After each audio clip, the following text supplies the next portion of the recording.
আসসালামু আলাইকুম রহমতুল্লাহি ওয়া বারাকাতুহু। আজকে আমি আপনাদের মাঝে নিয়ে আসছি নতুন একটি গল্প। গল্পটির নাম হচ্ছে একেই বলে পরহেজগারি।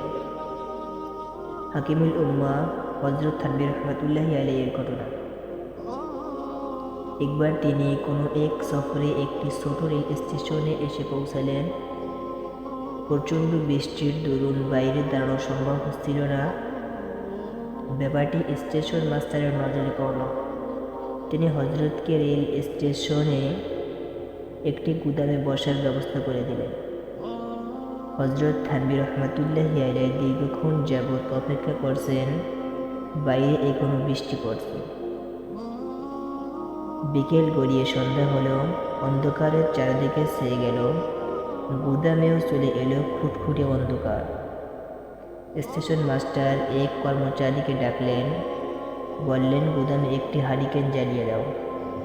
হযরত থানভী রহমতুল্লাহি আলাইহি চিন্তিত হলেন। ভাবলেন, কর্মচারী আবার স্টেশনের হারিকেন নিয়ে আসবে না তো। একবার মনে হলো কর্মচারীকে ডেকে বলে দেই, ভাই, আমাদের জন্য স্টেশনের হারিকেন আনবেন না, কারণ এটি সরকারি সম্পদ, আর সরকারি সম্পদ ব্যক্তিগত কাজে ব্যবহার করা উচিত নয়। কিন্তু পরক্ষণেই চিন্তা করলেন, এ বেচারা হিন্দু লোক, সে হয়তো মনে মনে ভাববে, ইসলাম ধর্মে এত সংকীর্ণতা, এত কঠিন এর নিয়মনীতি।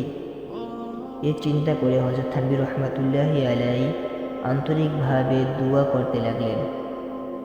অনুচ্চ স্বরে বললেন, হে পরওয়ারদিগার, আপনি আমাকে এ সংকট থেকে উদ্ধার করুন, হেফাজত করুন এ অন্যায় থেকে। আল্লাহ পাক আমার দোয়া কবুল করেন। সঙ্গে সঙ্গে শোনা গেল স্টেশন মাস্টার ওই কর্মচারীকে ডেকে বলছেন, দেখো, স্টেশনের হারিকেন যেন আনা না হয়, আমার ব্যক্তিগত হারিকেনটি জ্বালিয়ে দাও।